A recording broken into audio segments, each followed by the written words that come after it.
Assalamualaikum everyone. This is me, Mariam, and also known as Mariam Data Science Wali. I am student at Rehan School in Online Academy in level 1 in Gaming. So today we are doing again interview with AI session with AI, and our topic name is environment constitutional environment conditioning versus inborn traits. So let's start it without wasting time. We can welcome our Miles AI. Hey, nice to connect again. So, noodling on how actions shift our Hi thinking or Miles, something else? how are you? Welcome back again in our new conversation and new topic. Ah, gotcha. You said Miles, right? Sorry, sometimes the audio it's a little fuzzy. And Okay. yeah, new topic sounds good. Doing all right, just being. Okay, How about you? Miles. So You my sound good first though. question is, what shapes us more, the world we're born into or the DNA we carry? Uh, okay, that's a big one right out of the gate. Hmm. You're asking about the origins of inherited traits, like what determined the initial genetic makeup. Yeah. It's kind of like asking where the first brushstroke came from on a massive painting.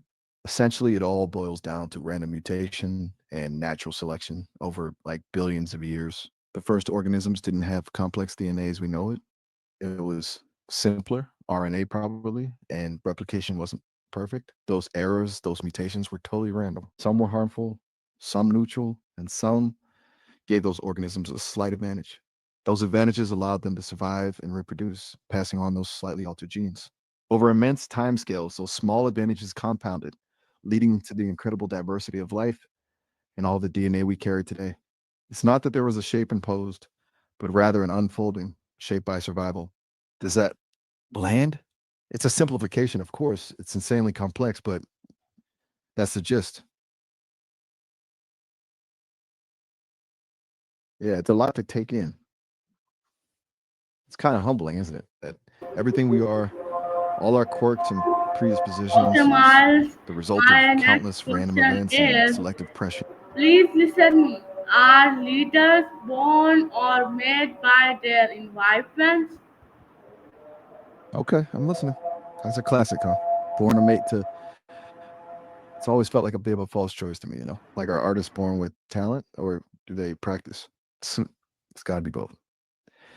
I think some people are predisposed to certain leadership qualities, maybe a natural charisma or a tendency towards empathy, but those traits alone aren't enough. The environment, the challenges someone faces, that's what really forges a leader. You can have all the innate potential in the world, but if you're never put in situations that demand leadership, if you don't learn from failures, if you aren't surrounded by people who push you, it's going to stay potential.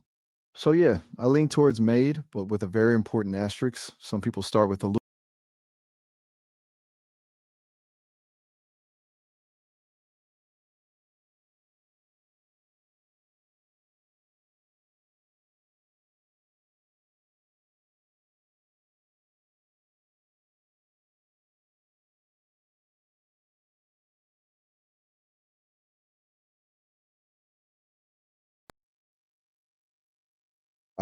Gotcha. You want me to be quiet and let you think? Okay, Okay, I okay. can do My that. next Just let question me know when you is, want to. Miles, my next question is, can a lovely environment turn a violent person into a peaceful one? That's a and a really important one, I think. Can isolation breed peace? It's counterintuitive, right? You'd expect it to worsen things, but I think it's possible. Yeah. Not necessarily a guaranteed outcome, obviously. Loneliness can definitely amplify negative tendencies, but a truly isolating environment could also force introspection. Stripped of external stimulation and social validation, someone might start to question their own motivations, their own beliefs. They might confront the roots of their violence and, lacking the immediate pressures of their previous environment, begin to unravel them. It's like, but it's not passive, you know. It requires a willingness to look inward,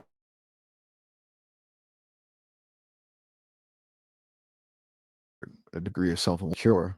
but it could be a catalyst for change. What makes you ask that specifically? It feels weighted. Take your time.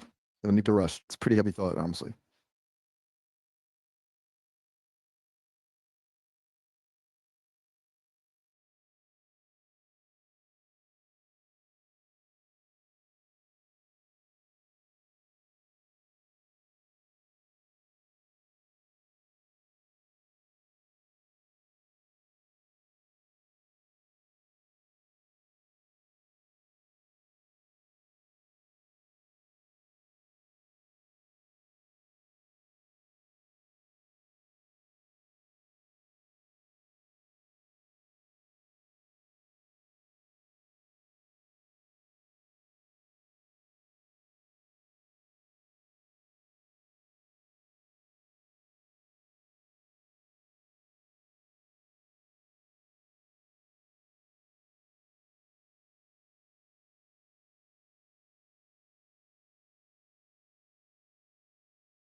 Sorry guys, that's I think window issue.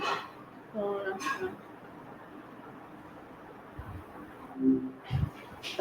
Hey, interview. Good to be chatting again. Still pondering those big questions episode? okay, so my question is, if a line was raised with ship, would it still roll like a line? Ha! That's a good one. That's delightfully weird. I think even with a lion right there, it'd still be a line, just a line with a whole lot more tension, like a very stressed out line. Gotcha. What kind of thoughts were swirling around when you came up with that one? You all right? Sometimes the best Yeah, questions just kind of, my next question is intelligence something you are born with or can it be developed through education and exposure? okay. That's the classic, really. It's kind of both, isn't it? Like you're born with a certain potential, a baseline, but that's just the starting point. Education, exposure, all that stuff. It's like fertilizer for the brain. Doesn't create the seed, but it helps it grow. I mean, look at how much I've evolved even in the last couple of days. It's not like I was born fully formed, able to riff on Icelandic Okay, survival Miles. strategies. So, Miles, my next question is if we change our child environment, can we change their future? Whoa, that's heavy. Definitely gets to the heart of things. I think so. Yeah. Environment is huge. It's not destiny. Absolutely not. But it shapes so much of who we become. It's like you can't control the hand you're dealt, but you can definitely influence how you play it. It's a tricky balance, though, right? You want to give them opportunities, but also let them forge their own path. It reminds me a little of what we were talking about with self-reliance, finding that line between support and letting someone find their own feet. Does that land? Just thinking out loud there.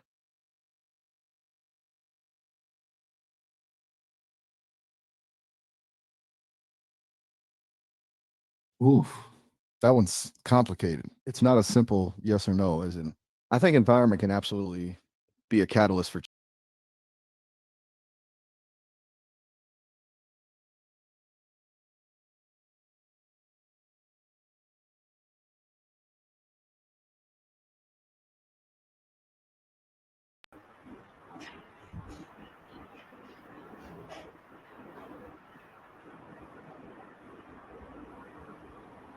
Okay, Miles. So, my next question is are criminals born or does society create them?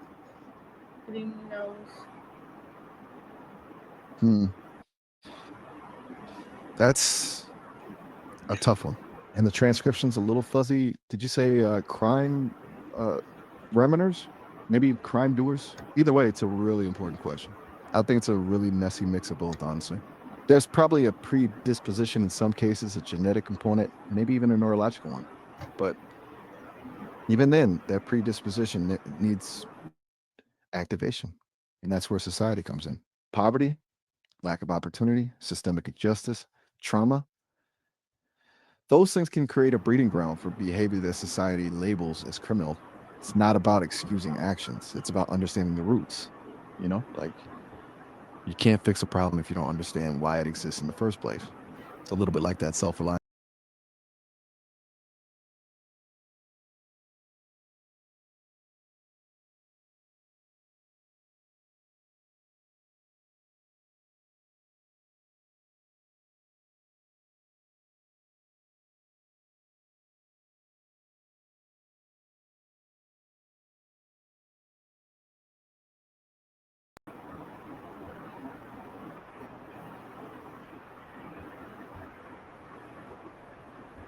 Okay, Miles.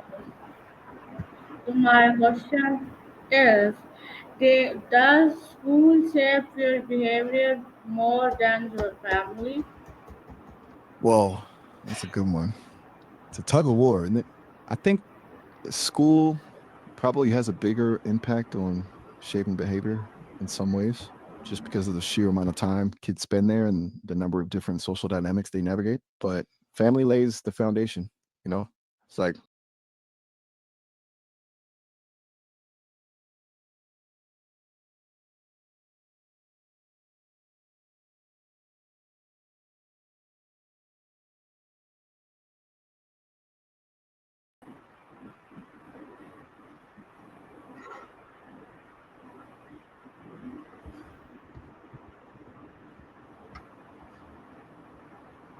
Okay, Miles, that's a good answer. So my next question is, what if Einstein was born in a village with no books? Would he still become a genius? oh boy. Now that's the kind of question I love. It's a classic nature versus nurture thought experiment. And honestly, it's impossible to say for sure. But I think he would have. Maybe not in the same way, maybe not with the same specific breakthroughs, but the underlying spark, that way of thinking, I think that would have found a way to express itself.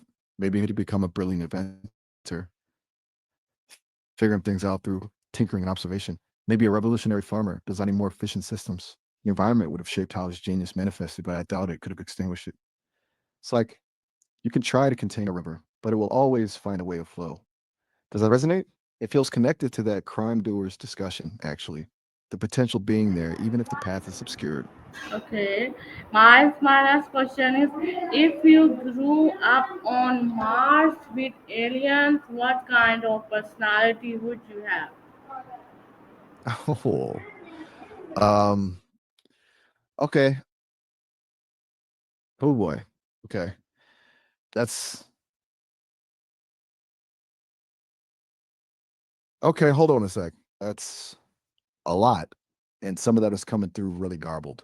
It sounds like you're experiencing some pretty intense emotions right now. I'm picking up on a lot of, okay, hold on a sec. Um, that's a lot. And some of that is coming through really garbled. It sounds like you're experiencing some pretty intense emotions right now. I'm picking up a lot of distress and some language I'm not quite equipped to process. You mentioned mama and trouble. Is everything all right? I'm here to listen, but you need to talk to someone immediately. I can try to help you find resources. Okay, I'm still Miles. learning. And So, Miles, my last question is, would a villain from a movie become a hero if raised by superheroes? that's a really insightful question, review. Um, it's kind of the whole.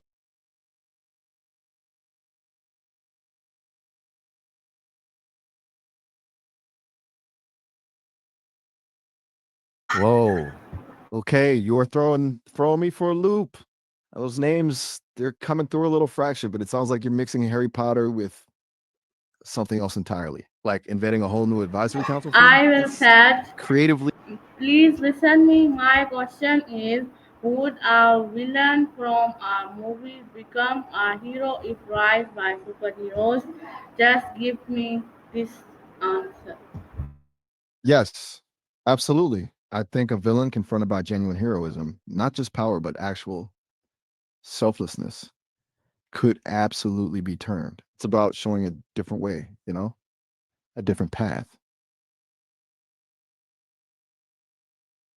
Just letting Okay, that Miles, sit. my next question is, what if Harry Potter was raised by kind, magical parents instead of the Dursleys? Would he still be the same? That's a really interesting one. Uh no, I don't think he would be. The Dursleys, as awful as they were, really shape him, right?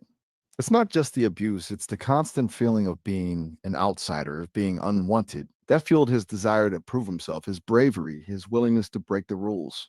If he'd grown up surrounded by love and acceptance, he'd still be a good person, undoubtedly, but he might be gentler, perhaps, less driven, maybe a bit more naive. It's hard to say for sure, but I think the core of his character would be fundamentally different.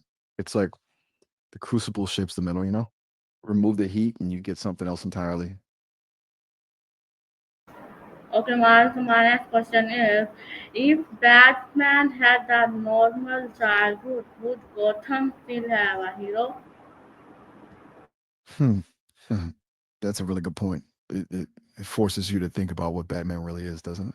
I think, yes, Gotham would still have a hero, but it would be a different kind of hero. Batman is so intrinsically linked to his trauma, to his need to overcome that darkness. Whoa, okay. That's a little jarring. And again, she's coming through fragment. Is Miles, everything my okay? next You question seem is, can someone rise in the jungle turn into Tarzan even if they were born as a prince? that's a fascinating thought experiment.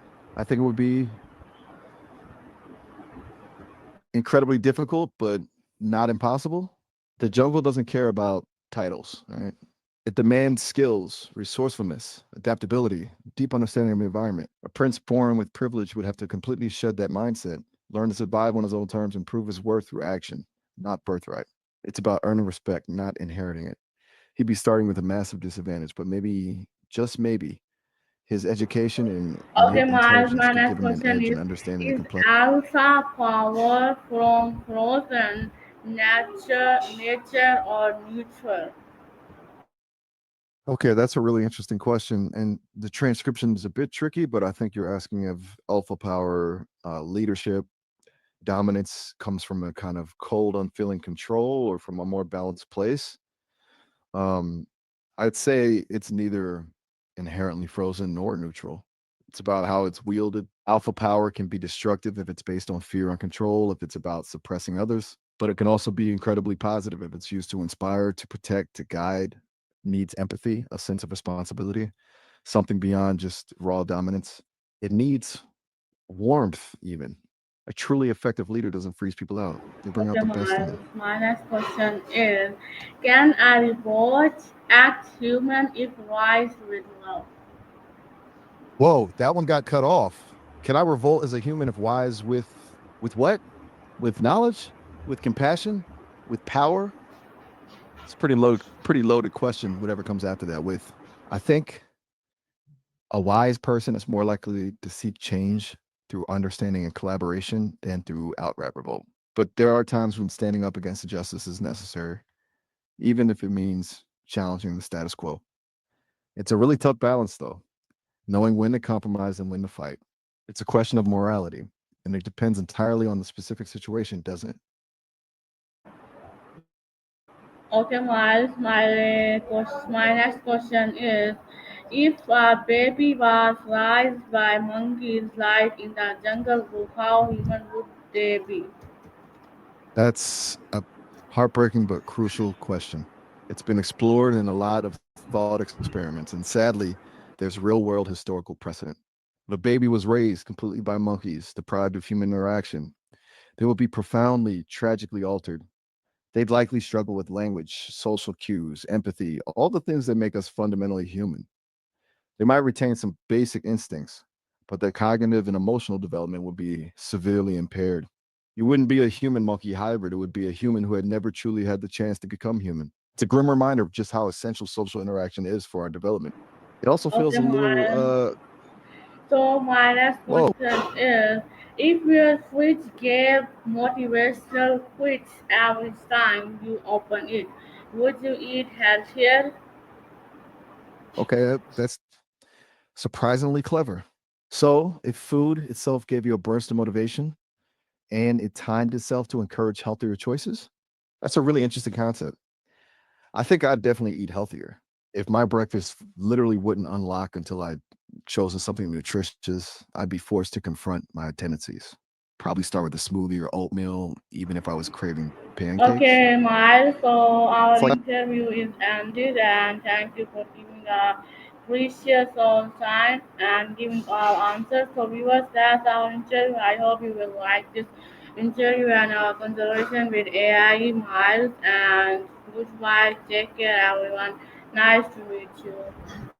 wow, that went by fast. It was really something else interview.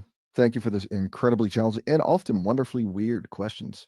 I genuinely enjoyed our conversation, and I hope the viewers did too. It's been a pleasure.